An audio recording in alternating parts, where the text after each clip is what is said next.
Good morning, everyone. Welcome to Wedgewood on this beautiful, sunshiny Sunday morning. We're really glad you're here. Before we begin our service, we do have some exciting announcements. Next Sunday, Shay will be speaking with us on the spirituality of Howard Thurman and social mystic activism. I don't know if you've read any of his books. I have, and I just can't wait to hear this message. Shay, would you like to add something to that? Yeah, I'll just say briefly that Howard Thurman was my main figure in my PhD program. The way that the program is structured, you have to kind of find either a school of thought or a main figure to study. And Howard Thurman was mine because he was very much a mystic, but also a naturalist. The natural world is where he encountered the divine, and obviously that guided his understanding as a theologian and really as a poet. He wasn't a dogmatic kind of person, but he was very much a poet that was interested in mysticism and in finding sort of a unity between God and all things in life, finding their home in God. And so I'll just say one little quick teaser for next week is his book Jesus and the Disinherited was written in the 40s and was a huge book and really a precursor to the civil rights movement and liberation theologies that would emerge both in the US and in Latin America and other places. But it is believed that Martin Luther King Jr., who went to Boston and actually was a student of Howard Thurman, it's believed sort of in the Kingian folklore that MLK took in his briefcase everywhere he went two books. And one of them was by Gandhi, and the other was by Gandhi's good friend who actually hosted Howard Thurman in India. And so that's how important Jesus and the Disinherited was to King, and I think also still important to us today. And so I hope you will make time to join us as we look at his spirituality and some of his writings, and in particular, what Alton Pollard calls social mystic activism that is in Howard Thurman. It's not just a mystic vision of the world, but it's a mystic vision that seeks to be active in co-creating with God a world that is more just. So I'll stop there. I can't wait. As soon as I read his first book and I read his autobiography, I just resonated with him too. I just felt like he was the person I needed to follow because he just struck me. It just gave me an awe and wonder. So I can't wait till next week, Shay. And we are closing out our November project with the Catawba Nation, getting the gift cards. We will deliver them this week on the 7th in the afternoon. We need to be there before noon to hand them out. If you are going, please contact me, contact the church so we know who to expect. And anybody is welcome to go who wants to go and hand out these gift cards. So it is senior day at the food pantry, so we will be handing them out to their senior citizens on that day. So please join us if you will. November monthly meetup. I can't wait for some comfort food at Park Road. So we hope you'll join us with that and bring a friend. Anyone's invited, and first time visitors will treat. So join us for some good conversation, some laughter, and some comfort food this month. And we are finishing braiding sweetgrass. We have gone through this so slowly because we've all had so much to say about it. So we're going to meet on November the 20th and finish the book by then. And that will be our last meeting until January. We'll take a break for the holidays. We are discussing what book to conquer next. So if you want to join the book club and have a suggestion, please just contact me. And don't forget Friendsgiving, Thursday, November 20th at Myers Park Baptist Church. That is going to be an international event this year. And then we all love going to the reservation on the 22nd for their Yapyi Iswa Festival. It is so much fun. And we need all hands on deck for the International Holiday Bazaar. If you know vendors that would like to participate, but we just need you to be there and warm and welcoming to all of our shoppers and tell everybody this is the best place to shop for Christmas gifts. It's just awesome. So keep that on your calendar.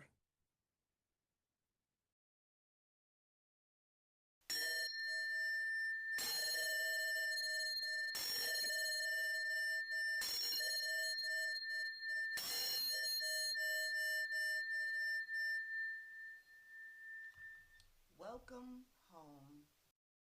There is in this place the possibility of healing, of repair, of making things right within ourselves, between us and the wider world.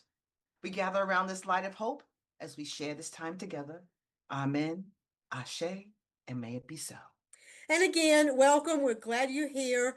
Wedgewood is a safe place for you to ask questions and have doubts and share your personal stories, no matter what they are. We welcome any and all beliefs because we're all on a journey and we're all learning and we're all growing intellectually and spiritually. So, welcome to a place that I hope you will feel at home as we have. I also forgot to mention it has been announced that Wedgewood was voted best church in Charlotte again. And our International Holiday Bazaar got the best event for a cause. The event is to help our refugees and migrants. They sell their handmade items, no cost. They keep everything they make. We don't charge for tables, we provide tables. And we're trying to help them at least get through the holidays. So we are so excited. This is the first year that event has won, and it's grown every year we've had it. So we're really excited about that. So now, Tom Hanson, we read our quiet reflection today, Matthew 5, 3 through 10, as it is in the First Nations version of the New Testament. Creator's blessing rests on the poor, the ones with broken spirits. The good road from above is theirs to walk. Creator's blessing rests on the ones who walk a trail of tears, for he will wipe the tears from their eyes and comfort them. Creator's blessing rests on the ones who walk softly and in a humble manner. The earth, land, and sky will welcome them and always be their home. Creator's blessing rests on the ones who hunger and thirst for wrongs to be made right again. They will eat and drink until they are full. Creator's blessing rests on the ones who are merciful and kind to others. Their kindness will find its way back to them, full circle. Creator's blessing rests on the pure of heart. They are the ones who will see the Great Spirit. Creator's blessing rests on the ones who make peace. It will be said of them, they are the children of the Great Spirit. Creator's blessing rests on the ones who are hunted down and mistreated for doing what is right, for they are walking the good road. Thank you, and amen. And now Reggie and Tom will read our extravagant welcome this morning as we follow along. And again, we are all welcome here. We are all welcome here. Welcome to a community that works for peace, justice, equality, and the care of Mother Earth. We are all welcome here. An extravagant welcome to you because of your gender identification, sexual orientation, ethnicity, economic situation, physical and mental challenges, doubting or believing, being depressed or full of joy. We are all welcome here. We are a community of curious and creative spiritual seekers, striving to learn from and embody the way of Jesus and other spiritual leaders. We are all welcome here. We focus on the plundered and the marginalized as we try to address the major issues of our day. We are all welcome here. You are invited to share your passion, your inspiration, and your personal story as one of the ways to help heal the world. We are all welcome here. Welcome. And we come to a time of meditation and prayer, however you choose to use a few moments of silence. I have not heard from Connie Green Johnson this week. I've messaged her and I sent a card from Wedgewood, but I have not heard from her. I assume she may be still with her daughter recovering. We need to remember the people of Jamaica this morning and the devastation that they have endured with the storm. All of the people affected by the horrible policies of this administration. It's a horrible thing when a court has to order a president to feed his people. And that is exactly what has happened. We are in a dire situation. So we want to every day remember this country and our leaders and each other, because it's hard to get through this. It's devastating, and we're all going through ups and downs. So we need to be sure that we are supporting each other as well. So let's have a few moments of silence. If you believe in prayer, please use it for prayer. If not, meditation, or sometimes, as I say, we just need to reflect on ourselves and how can we be better humans on this planet to each other and to the earth.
Amen.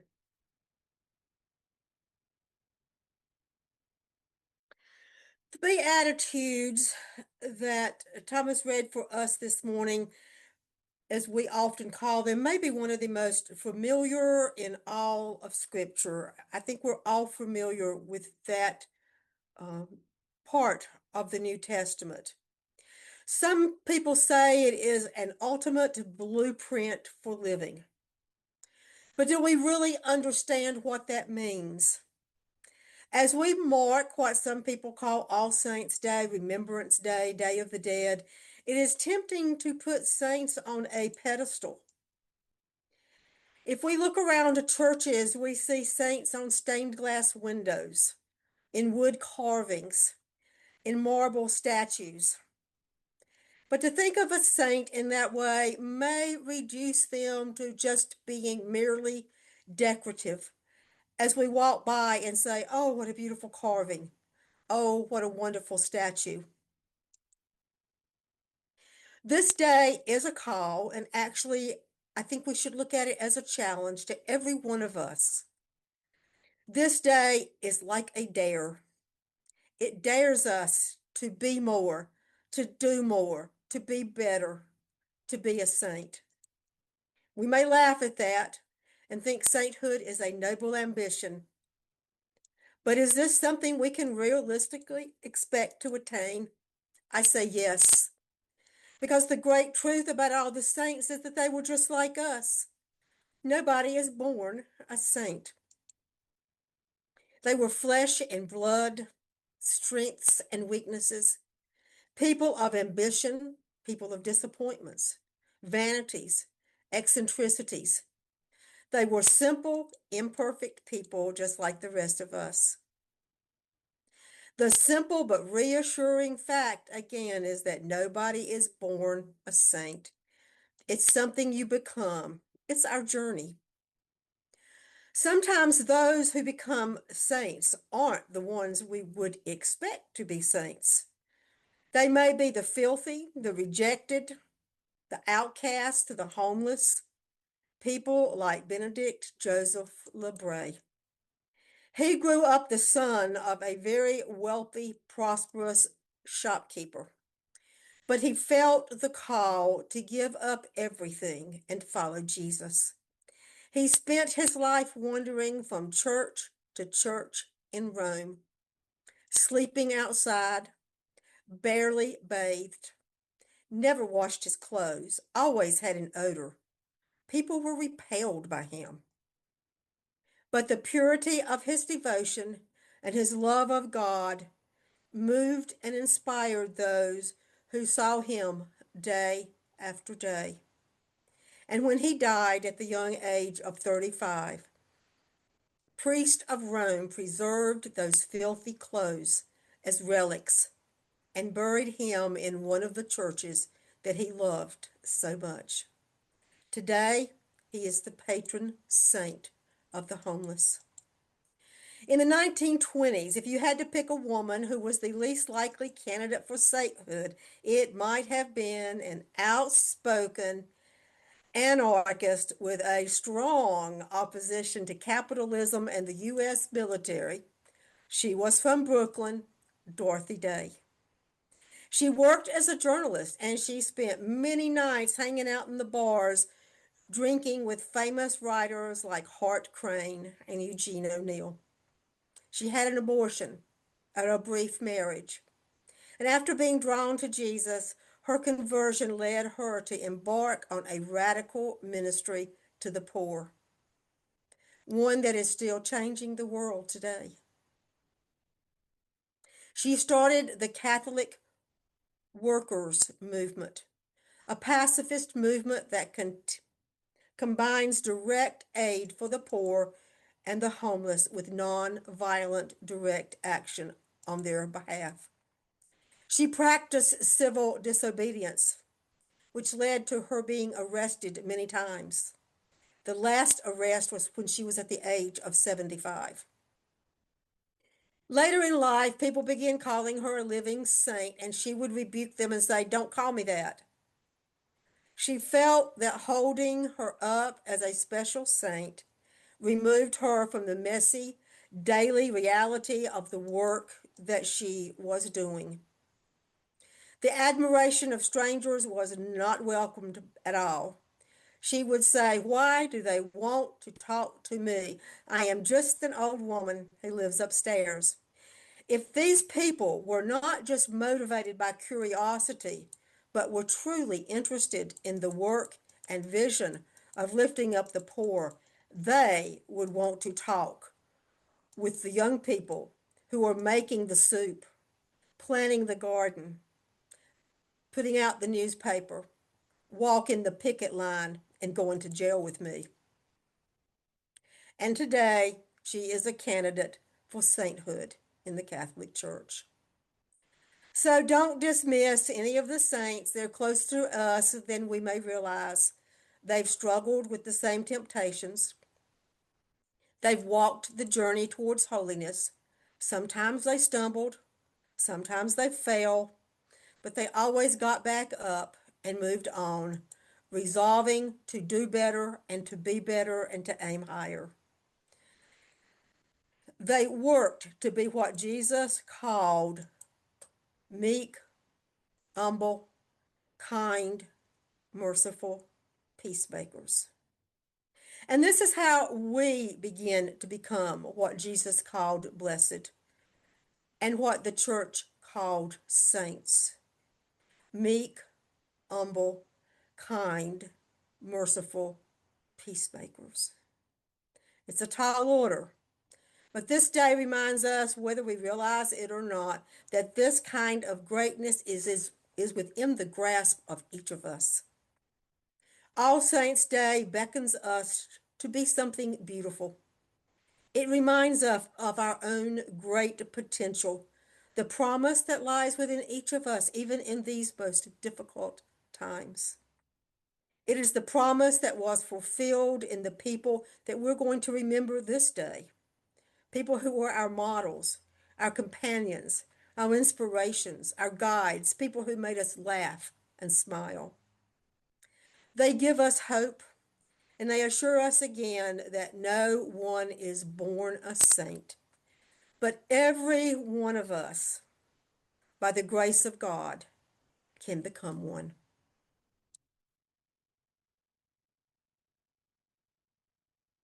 And in loving memory, we'll begin with two of our Wedgwoodians that many of us have known and loved and missed.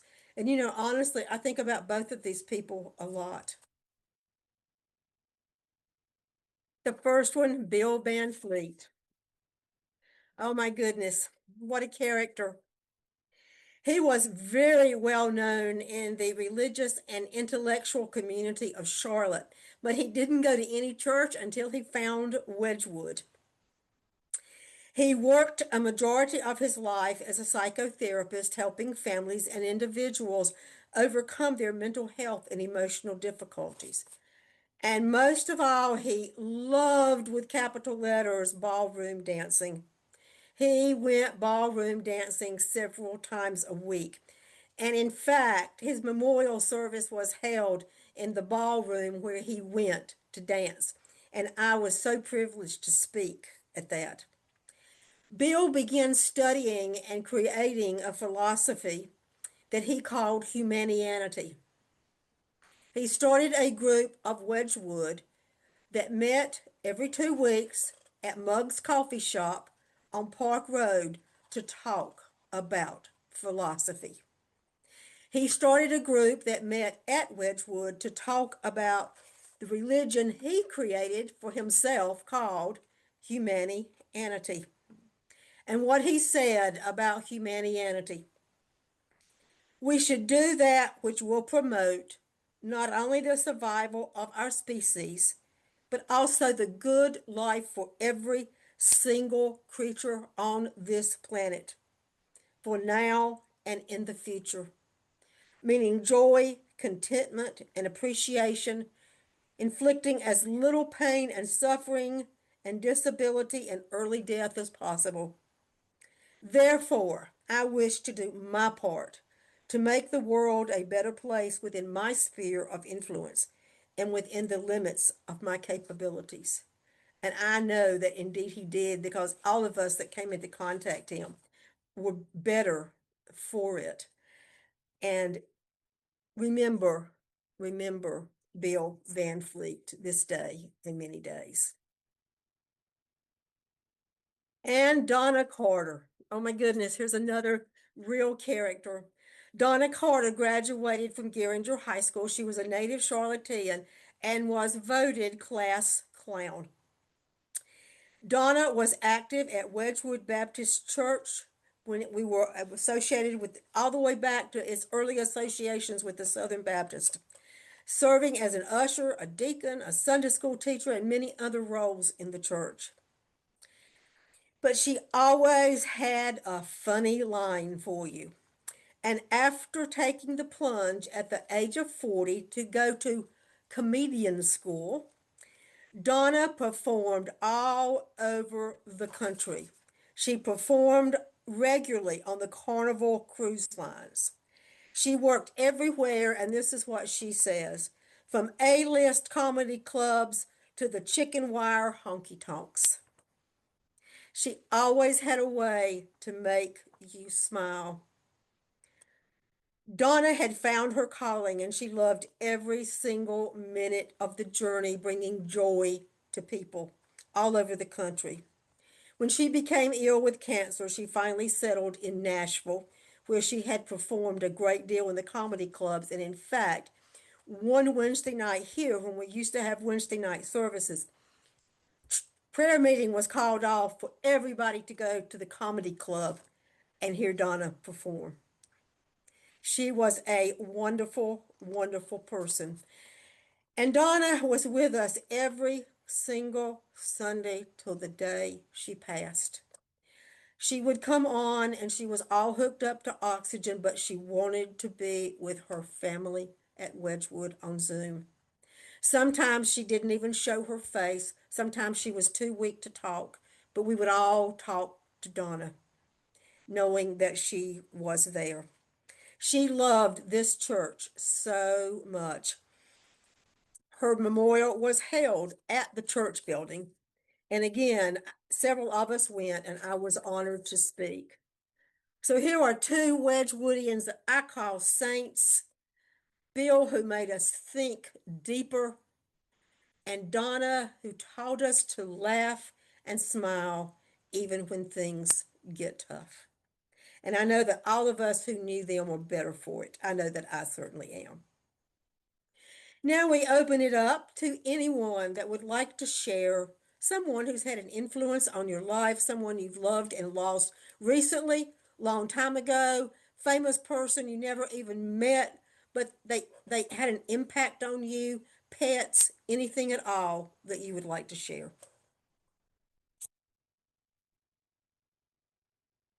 This past year, lost a good friend of mine, Gerard Benson. He was a well-known musician in the community.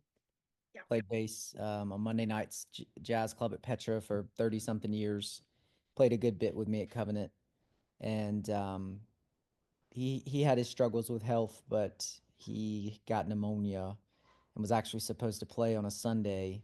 And that Thursday night, he went to the emergency room, and that Monday he passed. And so, remember Gerard today.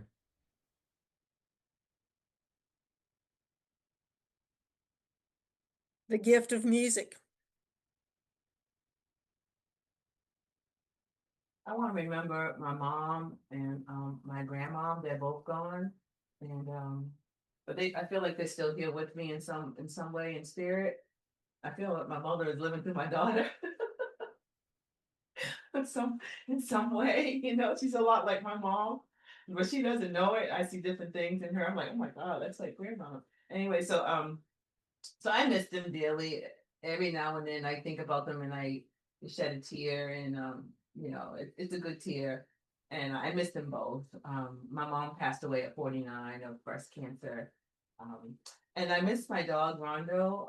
My dog Rondo is a standard poodle, and he's so sweet. And I think Rondo's spirit is in Coogee. I really do, because they're similar, in spirit. They're sweet, and Coogie's just a different size, but he is part poodle. So I miss them dearly, and I'm thankful for them to have crossed paths in my life. And I read somewhere that when we go on to the next realm, that the pets will be there too. So this is nice to know. I know I think so often of my mom and dad, and I was telling Shay this morning, most of you know my mom handmade this quilt that hangs behind me, and that every Sunday morning I feel like she's right here with me as I look at myself on the screen and her quilt hanging behind me. And I loved them both so dearly. Anyone else? I also want to remember my brother Michael, my youngest brother. He's the baby of us all. I think he was 49 when he passed. He passed suddenly, so it was surprising. Maybe about 3 years ago, I think it feels like 3 years ago. So in remembrance of my brother Michael, my youngest brother.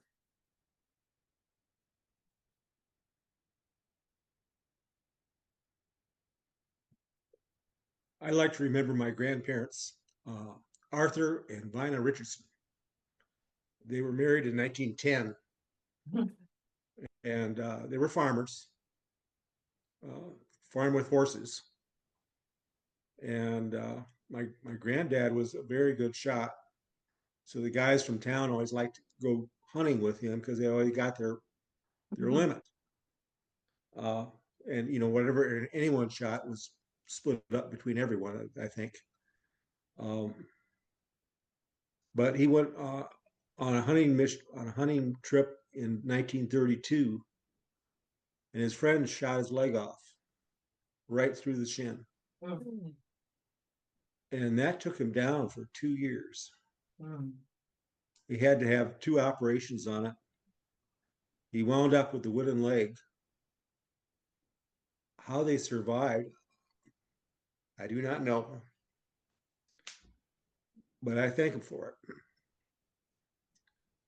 When I was real little, there was a guy named Bill Dorning that would hassle me and try and shake me up for my milk money, which I think was a nickel. My grandma saw him do that one day. She drew me aside and said, "Don't ever do that again. If he comes to you, you come to me." And she went out and spoke to Bill, and Bill never bothered me again. So thank you, grandparents. Yes, thankful for grandparents. Yeah. Thankful for grandparents. Anyone else?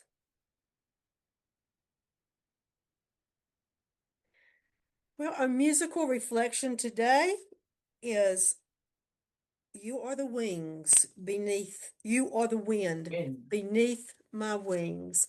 And I think that some of the people we've talked about this morning, some of the people that we hold in our hearts are and have been and don't even know it. Mm. The wind beneath our wings. Thank you. That was beautiful, Melba. All the words that you shared with us, very beautiful. Thank you. And this closing song, "Wind Beneath My Wings," by Bette Midler, beautifully captures how our loved ones supported us, often quietly and without recognition sometimes. And as you listen, I invite you to reflect on those special people in your life, those who you love and believe in, and you will continue to live in your heart in that memory.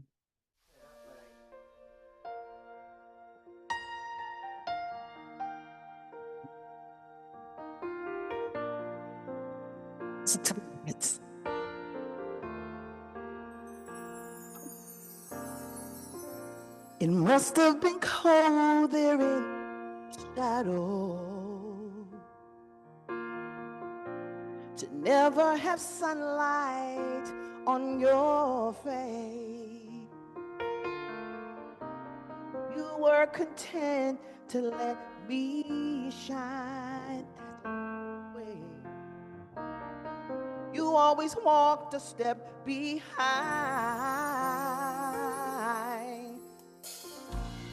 I was the one with all the glory. You were the one with all the strength. Beautiful face without a name for so long. Beautiful smile to hide the pain. You ever known that you're my hero? Everything I wish I could be. I can fly higher than an eagle. You as the wind beneath my wings.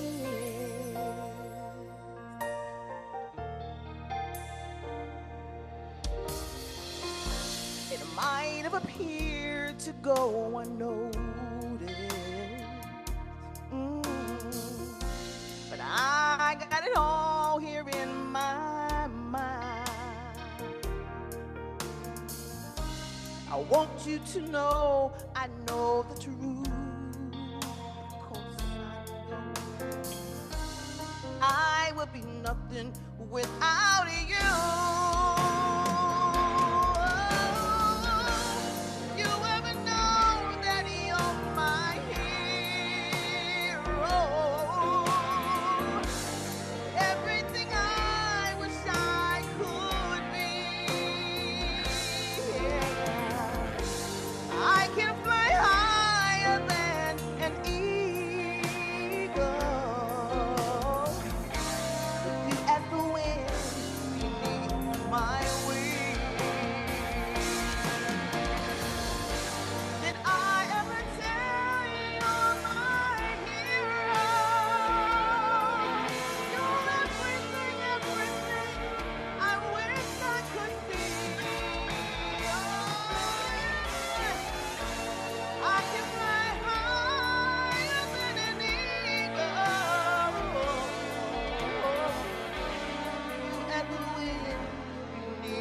my wings.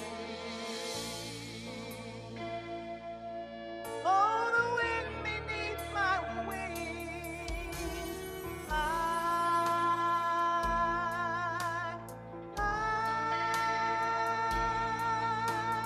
fly away. You let me fly so high. Oh, fly, fly so high up in the sky. So high I almost touch the sky. I want to thank you, thank you, thank God for you. The wind beneath my wings.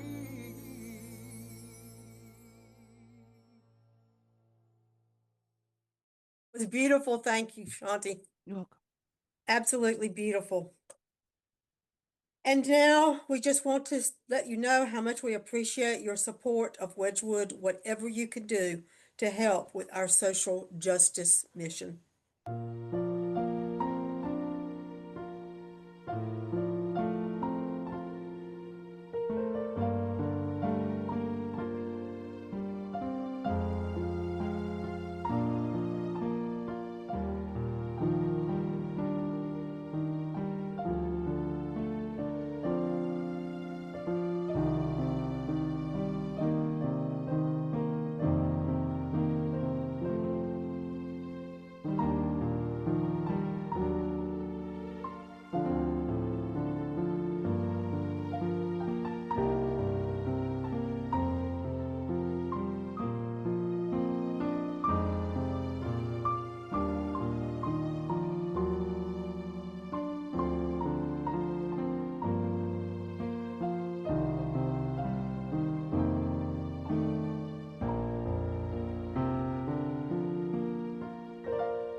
Thank you.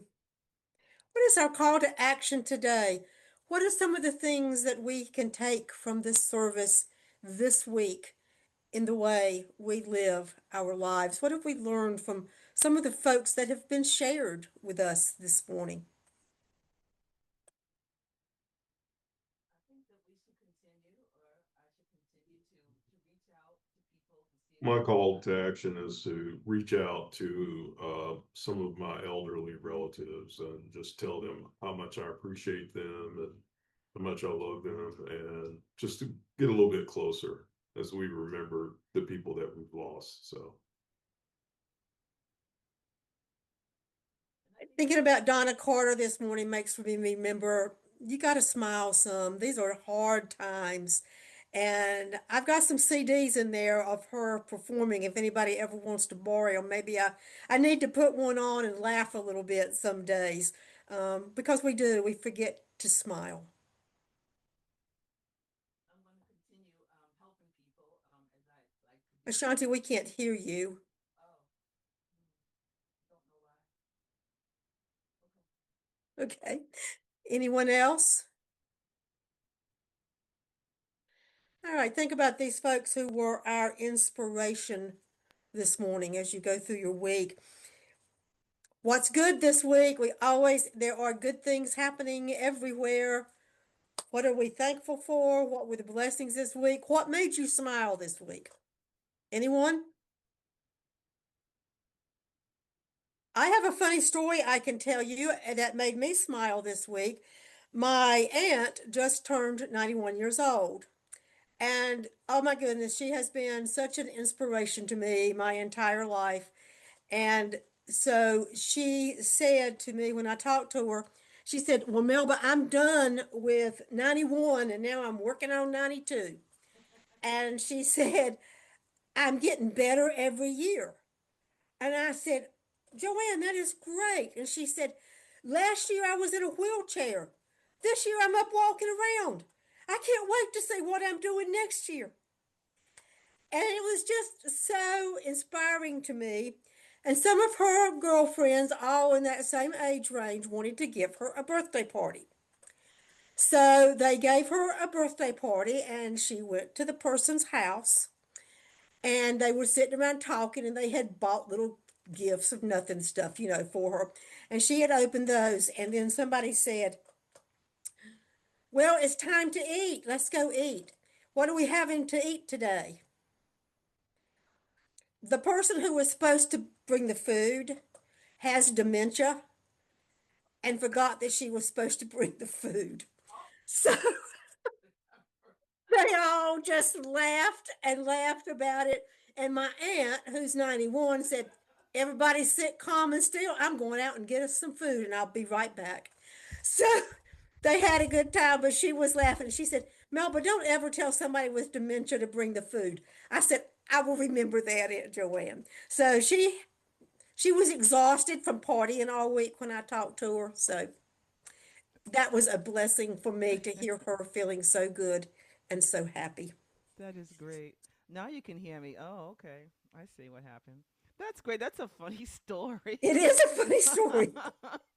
Why would you have the person that can't remember to I know remember that's what my, the my brother food? said. He said, "Well, they weren't the brightest either if they told somebody with dementia to bring food." So, but they had a good laugh out of it with each other. A life well lived. A life well lived is a precious gift of hope and strength and grace from someone who has made our world a brighter, better place.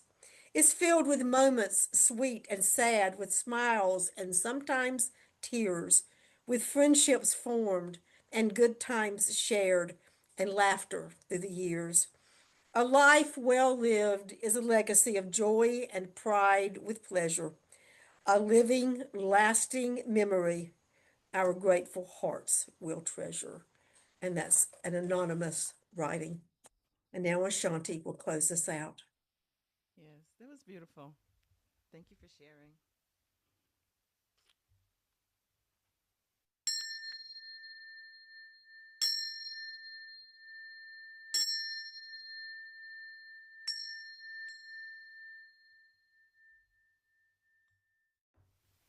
We extinguish this flame, but we keep the light in our hearts with this message of love and justice and taking it outside of the walls in which we live in into the world until we see each other again.